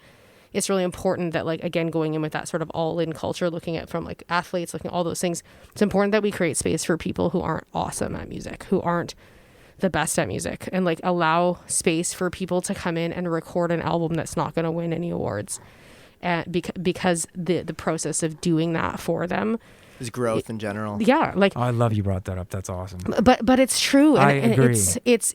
We need to stop trying to pretend that everyone's going to show up at the finish line without doing any work. Totally. Like, make 15 shitty albums, and then like maybe like on the 16th, the third song like maybe might get up, you know, or then you'll don't. be called an overnight success. Yeah, and not everybody wants that. You know, one of the things, as I'm smashing myself in the face with this microphone, one of the things I have learned in going through the last year and sort of working with Anna and storytelling and, you know, getting on stages and doing that kind of thing. I grew up on stages. I can't imagine my life without a stage, whether it was singing or being in musicals or speaking or, you know, whatever. I want to be on a stage, but actually not everyone wants that. They're terrified, actually. It's one of the biggest fears people have is public speaking or performing. Totally. And it's literal, but it's also like some people, the creative process isn't, some people want to paint something and never have it shown somewhere. Some people, right. And I find I'm surrounded by professional musicians and professional artists all the time. I forget that like the ultimate goal of everyone isn't to be famous, for instance, or to create that album, or to sometimes the process of creating the thing is enough for people. And actually more often than not it is. And people don't do it because they don't realize that there's space for for that, for just the process being the thing. The process is the point. No external accolades for your performance from anyone needed at all. It's just, you're just happy that you did it. You tried. Exactly. And I think like as far as music goes, like that's how we keep it alive inside the school, outside the school, whatever, is that like continuing to make it accessible for like regular humans who maybe don't quote unquote call themselves musicians, but are musicians or are musical, and there's space for that. I love that. And I think that it's like, you know, as you're saying it in my mind, because I think back to like my experiences while going through, and I think that our metrics are wrong. I think our metrics always are that the end goal is to be famous.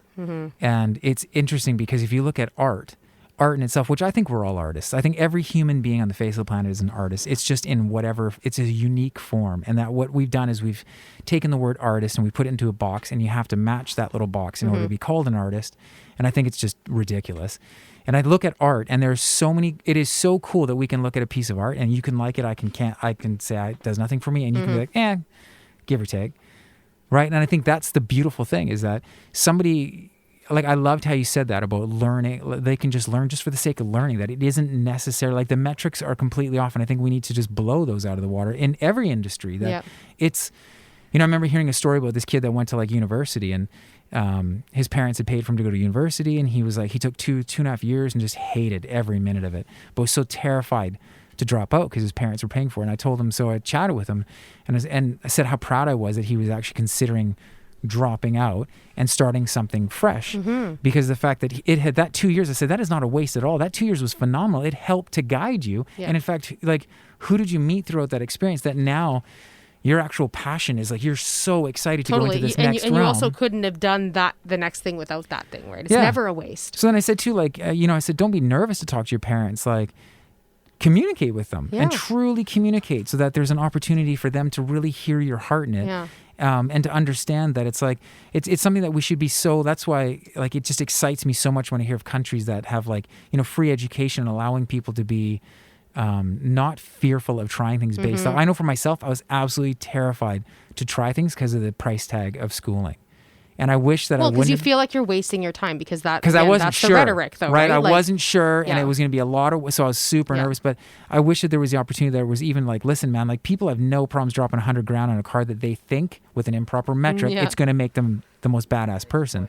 When in reality, it's like, you just want to tell them, it's like, you know, why are we so nervous of school and dropping money into school?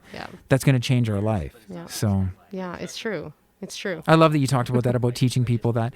Just also too, like, there's some people out there that, you know, even for myself, like, my daughter was teaching me this technique in drawing, and I was like, this is so cool.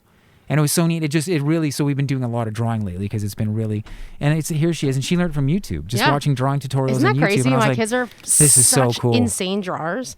From watching like these YouTube tutorials. I love it's it. the most incredible thing. Yeah. But yeah, I think there's a lot. I think that's a super important point. Like, we have to, like, value, well, I mean, the processes and the failures and the wasted time, and I think that really isn't a lesson you can learn until you learn it. And I think it's a hindsight thing that, like, as you get older, you look back and you're like, oh, that's why I did that. That's why I did that. That's why I did that. And it usually isn't about the thing. It's not usually as obvious, but you're like, when you can look back at your life and start to connect, like, where you are now to, like, the 10 key things that got you there, there's often a bunch of things that at the time you would have said, like, that was a waste of time.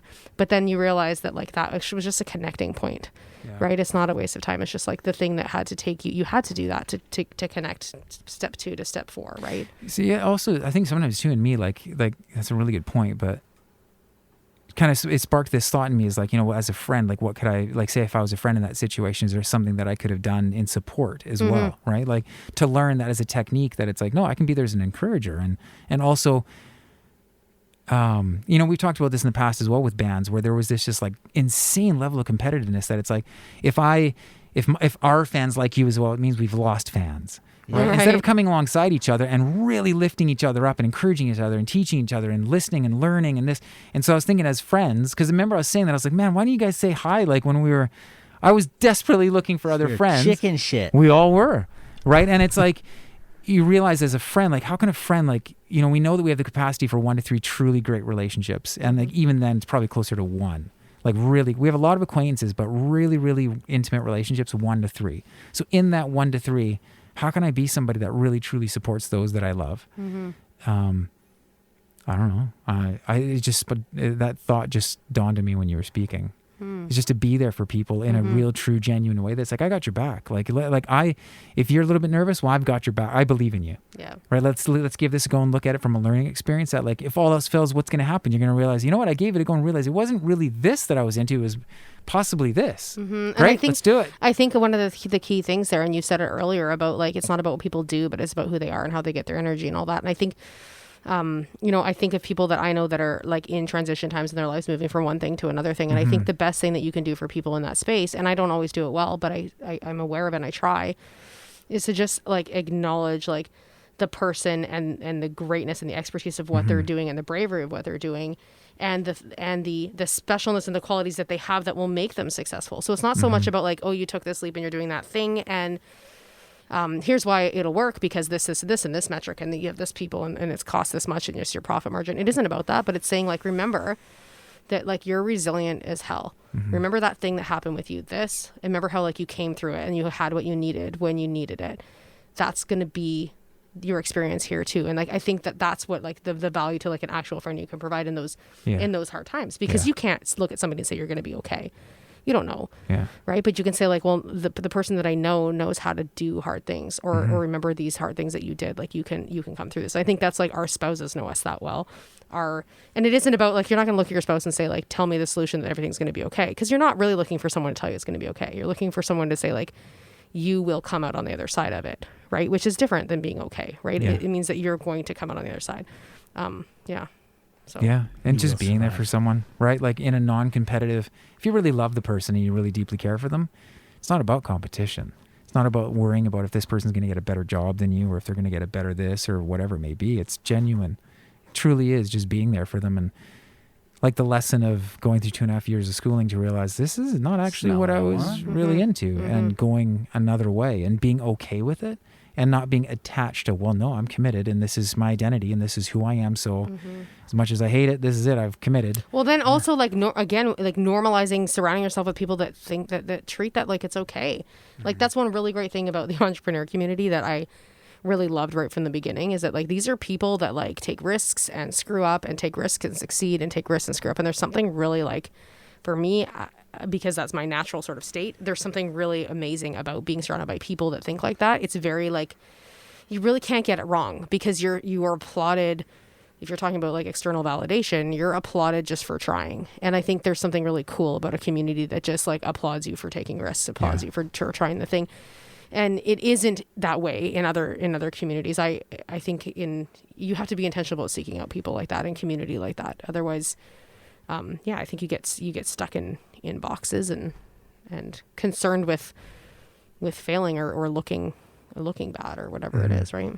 Yeah, I really like how you're saying earlier, give people room to be more than just one thing. You know, you don't have to be like the best at something. Yeah. It reminded me of in grade 11, we had our science teacher. He started off actually as a chef, and then he went into science and became our biology teacher, and he taught us. We dissected a squid, and then we made calamari. That is the best thing I've ever heard. It was awesome. Seriously? Yeah. That really happened? Yeah. Wow. So I've never heard that. That's awesome. Yeah, Mr. Eckert in Clayton Heights. That's awesome. Yeah, cool. But like that's the thing. Like do that stuff. Like that's like I feel like that's the lesson for me. Like in like over the last 18 months, it's like that kind of thing. Like put A and 6 together and come up with something, right? Like put like pink and Z together, or like the stuff that doesn't make any sense. And like that's when like that's where like the actual creativity and greatness comes from. It's not from doing something that everyone else has done or looking to replicate like the great thing that someone else did. It's not like looking at the album that you loved that had this, this guitar and this pedal on it and use this whatever, and then trying to do that yourself, or like looking at a recipe and saying like, I want to try and make this thing again. It isn't about that at all, because it will never be another thing. Like the thing that will, the minute you will create something unique or do something like impressionable and leave something really freaking awesome on the world is like the time that you take like all those unique parts of you and like put it into something that is different from what anyone else has done intentionally, right? Because the other thing is like when you actually do that and you go all in terms of like committing to showing up as yourself, like the 10 parts of yourself, whatever they are, people get floored. People don't know what to do. Like I spent so long. Captivating. Yeah. And people like, you go and you're anticipating like, oh, what's everyone going to say? Like, how am I going to explain myself? I spent so long being afraid to like show up as like, yeah, I can be a mom and I can be a business owner and I can be a musician. I can be a leader in a corporation and I can be a cookbook writer and I was so afraid of having to explain that to people and how difficult it was going to be that I just didn't, because I was just scared of what they were going to say. But when I show up and I'm like, here I am, I'm going to dress up like Janet Jackson, do this Janet Jackson dance, and then I'm going to sing you a song. And then I'm going to go and like create a mentorship program at work. And then I'm going to write this cookbook. People literally are like, yeah, okay. Yeah. Okay, what next? Okay, and then what? Like, it's the complete opposite of what you think is going to happen. And like, it's magic because it's like, it's actually working, right? Yeah. Yeah. And how do you fit all that in? That's something I wanted to know. Like, Yeah. how do you fit in being a mom, being a good wife, Yeah. and doing all this, everything together? Well, I think that, you know, I get asked that all the time because there's so many components that don't seem to make sense. But I think, again, it goes back to knowing that these different like parts serve you in different ways, right? And that I actually exist more today than I did a year ago or 2 years ago or 4 years ago. And it happens to be that there are 11 things that I do that, yes, I appear busy, quote unquote, but I'm not. I go home every night more energized than when I started my day. And it's kind of like this conversation here. I will leave here after talking to you guys for a couple of hours, like stoked about life. And that's because I'm meant to be in a room looking at people talking about important things like this. And I know that because when I leave these conversations, I feel energized. And it's the same feeling I get when I do a Basil and Bacon workshop and I'm standing in front of a group of women and I get to entertain them and cook with them for 3 hours. I feel the same way. It's the same feeling I get, you know, when I'm talking about the cookbook or in intensely writing. It's the same feeling I get when I have a really great afternoon with my kids. Same feeling I get when I do a presentation at work. As a performance, as a musician, when the audience connects with you and you can just be yourself, you get charged off that. You know? And so, and okay, thank you for saying that, because that's exactly what it is for me. The feeling that I get, and I always equate it of like that feeling when the lights go down and there's 20,000 strangers in an arena, like right before the main act comes on and the lights go down and you're like the anticipation and the energy that's created in that space. You can't replicate it. The first time I felt it, I was 16 years old or 13 years old at a Celine Dion concert. And you cannot replicate that. But I think for me, that's joy. That's always what I'm searching for. And so whenever I can feel that energy in something that I'm doing, I know I'm on the right track. And so for me, I happen to be somebody who feels that energy in a lot of different ways. I feel it with my kids. I feel it at work. I feel it in my business. I feel it making music. And so I feel my life with those things. And then I always feel like that. And so I fit it in because it fits, right? And the minute I'm doing something that doesn't make me feel like that, I don't do it anymore. Because it takes away, right? So it's a long-winded way, but so can you get that sense. feeling without doing anything? Yeah, I think that's something I'm working on because Same here. yeah, I think I definitely am someone who's much more comfortable with like active. I don't want to say meditation is not the right word, but like active energy recuperation, but. For me, the closest I've been to that is two things. It's playing the piano by myself in a room for no one. I can get in a zone there that feels meditative. And also writing. It's a newer thing for me, but I've been writing a lot. And not writing music, but writing. And both are quiet. Well, piano's not quiet, but my mind is quiet. Mm-hmm. It's the most quiet I can make my mind. And same with some types of writing. And I think that's the closest I've been to being able to get to that energy space without doing anything. But I think it's not a far leap now. It's, you know what I mean? It doesn't feel like quite as a far leap. I don't need other people. Mm-hmm. I found a way to create that on my own, but not not staring out at the ocean yet. Yeah. It's interesting because I remember years ago, my wife and I were, I think we could have been in England actually, just having tea, watching people walk by. For the sake of the story, we were in England, and we saw this elderly couple sitting together, and they weren't saying a word. Mm. And my wife and I were like, I turned to my wife and I was like, we will never get to that place where, we have nothing to say to each other. I was such a fucking idiot at that age, and I realized now, like it's something that like I asked that question because it's something that I've been working on so much, is being just so truly at peace in my heart and feeling happiness with meaning and purpose, not based off of what I do, just with who I am. And it's hard. It's a challenge, like, because we're also so ingrained to be focused on what we do. And that those are the things, that's the metric in my life. I'm just talking about myself, but that's the metric that, you know, when you talk about happiness, it's based off what I do. When you talk about this, it's based off what I do. When you talk about this, it's based off what I do. And I've been trying so hard. Like you said, it's a daily struggle. It's also a daily challenge. It's daily encouragement in my life to get to a place where there's this level of like feeling like, wow. Like, you know, when you can, like, when you haven't had a breath of fresh air and you go outside and there's that beautiful air, you're like, holy, like actually feeling that, like, to the core of who you are, to the very, very bottom of your soul. And it's something that I'm so glad to be on that path and on that journey and learning from great people. And I love, like, I can't thank you enough for coming on today, like, to chat. Because it's been really cool. Yeah. And I get so inspired by, like, I love having people on that, challenge me. It's one of the big things, because for me, I always tell the guys, I'm like, oh, like, this is like, when I was on tour, it crushed me. I always wanted to just be home. Like, I'm not I dream of being on, like, I did get the joy of being on the crazy big stages, traveling the world, but I want to be at home with my girls. And so when I leave, it's always like, there better be a good reason. And I knew it was a great reason to come. And I've always felt honored with this podcast that we have great people that we get a chance to chat with.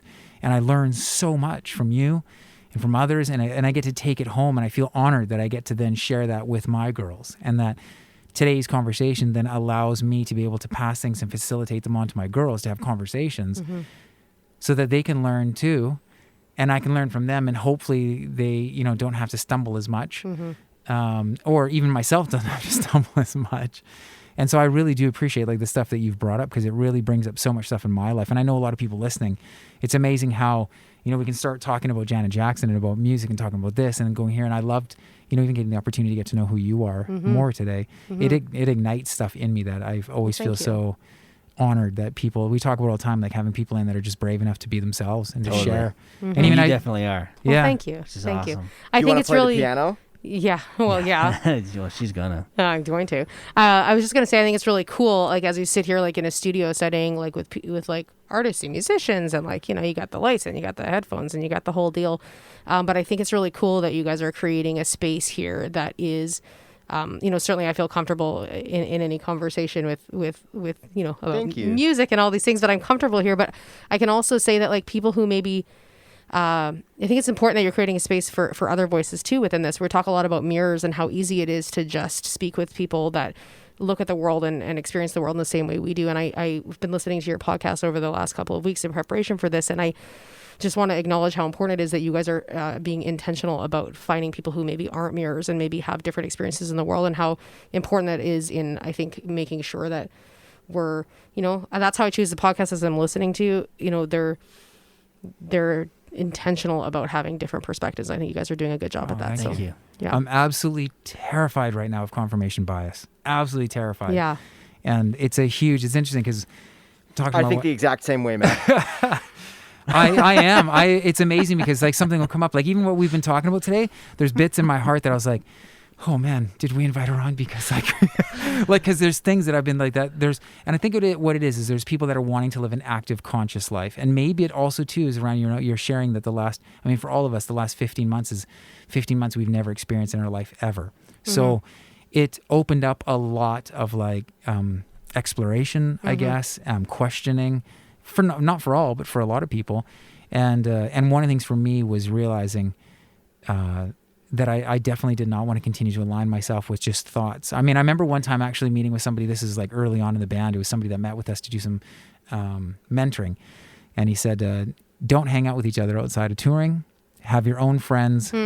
And like, if you're not on the road together, like if you're just at home, just let it be. And I remember, like, and he said the reason why, he's like, I've worked with way too many bands that they looked alike, they sound alike, they date the same girl. They all smoke, they all have the same story, they all do this, and then they end up never leaving that for the rest of their life. And I remember being like, wow, okay, like, it just seemed like a lot at the time, and now I appreciated hearing it so much, because we always did encourage that, is have your own relationships out, and all it did was strengthened the bond that we had, because it brought in a whole different perspective of the way like even right now, if all of us sat down to write, it would be a really cool thing to experience because we'd all bring down a unique experience. But when there's confirmation bias and you've got yourself you've aligned yourself with it, we're all like-minded. There isn't ever that like, well, what about this? There's got to be a better way. Yeah. Like there's never that challenging mentality of just like, what about, and you, those are beautiful moments because that's where magic happens is when you have that, if you're open to it, if you're open to that magic. But I really do firmly like believe that.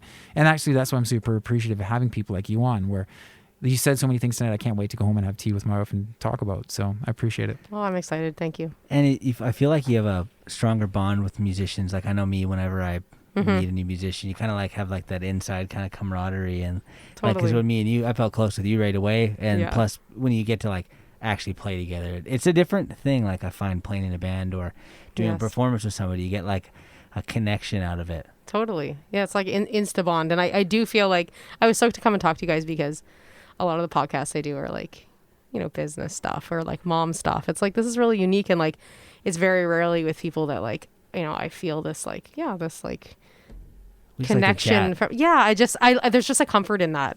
That you can't really explain unless you're in it, but I think it's really cool. That's cool. Yeah. That's awesome. Yeah. He's still Tyler from the block.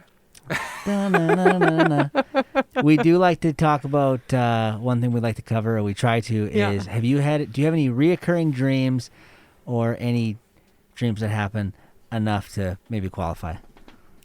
Oh, are you serious? Yeah. Yeah. If you want to. Sure. I mean, I'll tell you the dream. It's not if you want to, it's mandatory. Yeah, I'll tell you what it is, but like someone listening is going to be like, yeah, you need therapy. I have a constant recurring dream. I call them packing dreams.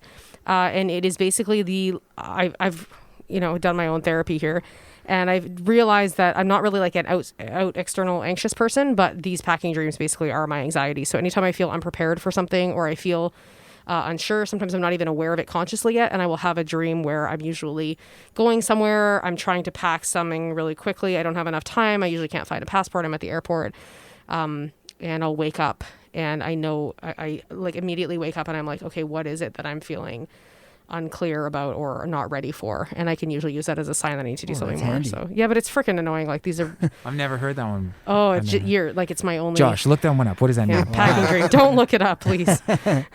Anyway, there you go. That's a good one. Yeah. Yeah, I've got a few reoccurring ones, but one that gave me anxiety was like, I think it's definitely to do with school, but I'd be like running late, which I would do, and I would not have a project done in time, which I did a lot.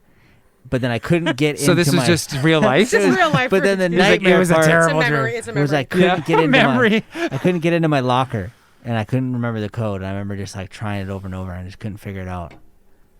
That's stressful. And that just stressed me out. And I'm like, well, there's people at home that are listening that are like, what I wouldn't give for that dream. Yeah.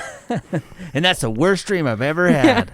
Tyler has a rough life. Yeah. I'm not even really a dreamer. I rarely do, but I know growing up there was definitely that dream, and I think I shared it with you guys where I think I had to defend somebody and I had to punch them or something, and it just didn't have, my punches were just never strong enough. I've had that one. That's a dream thing. You just throw like weightless punches. Oh, weightless punch, and I had to defend them and it killed me that I was like, what is, just anyway. Did I tell you guys my supermarket dream? No. Oh, okay.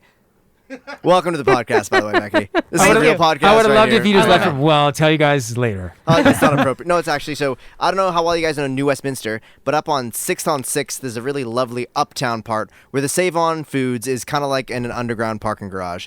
So my dream is in this like underground parking garage supermarket front door window where there's like a big ledge, and it's kind of like, I'm pretty excited about all these like restrictions not being a thing anymore, but I'm also aware that like psychologically, I don't know if I'm ready to be like shoulder to shoulder the people almost ever again. I kind of like personal space. It's pretty nice. So I'm in this dream, and all these people are walking around maskless, and they're kind of doing this thing where they look at each other and they either laugh hysterically or they all go like, oh, and they join each other in it. And I'm like shoulder to shoulder in a lineup while it's happening. Weird. And that's the dream. That's the gist of it. But the feeling you had with it, with this just like people happy to see each other and like the bursting out laughing mixed with their odd like, harmonizing voice open, just looking at each other. And I was in like a lineup and I felt like everyone's a little too close to me right now. I don't know how I feel about this. I feel like that every day. I've never felt like that before. Yeah. Too close. Too close. Thanks for letting me share, guys. It's really important. That I That share was a these nice things. moment. And how did that dream make you feel, Josh? Awkward. Did you Us- look, did us you too. look it up? No, Yeah. no, that ruins the felt fun. that That's as like, well. oh, you're afraid of your teeth falling out. Yeah. Like, oh my man. goodness. Yeah. Oh. I get the classic like plane crashing. Those suck. Just like the going down feeling where you're like, whoa, I'm sitting this one out. I never had that. I have a Oh, lot they of dreams suck. about like tornadoes and emergency preparedness. Really? Yeah, it's weird. That was a fear. But as I'm a super kid. prepared for emergencies Just as a tons result. of canned goods at home. Yeah, I got it all. Oh, I So got you just were a bins of canned doomsday goods prepper. and Yeah. batteries, Yeah. You're set. but You're nothing good to go. use them for. You come to me when there's an earthquake. I got you covered. She's like, I have so many Duracell batteries, but nothing How to many use them Britney for. Spears cassette tapes do I we said that have joke for a twice. battery-powered It Walkman? failed. Yeah, Twice. well, that's a good question.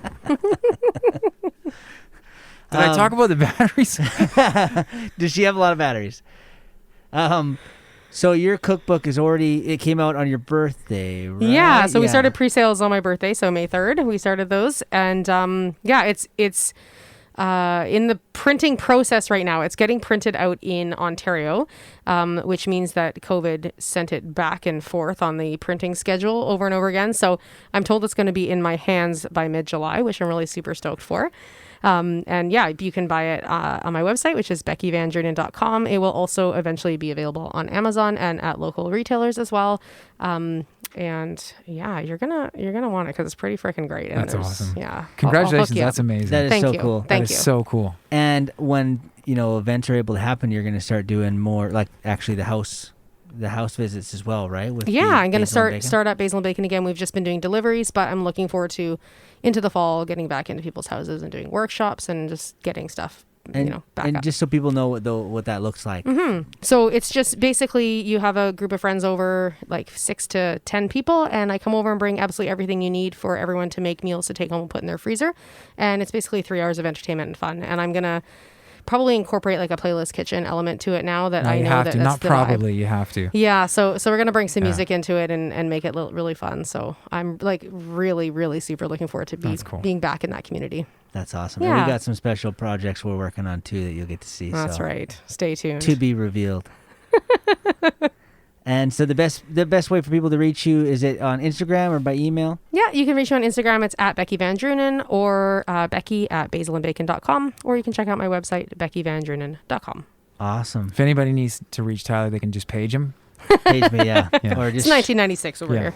yeah, just shine a light up into the sky. He goes by Alfred. Dre. Trey, yeah. Or DJ Tylenol. Well, thank you so much for coming. Thank you, It was and you're awesome. welcome, and thank you for having me. It's been a blast. Yeah. Thank you. Yeah.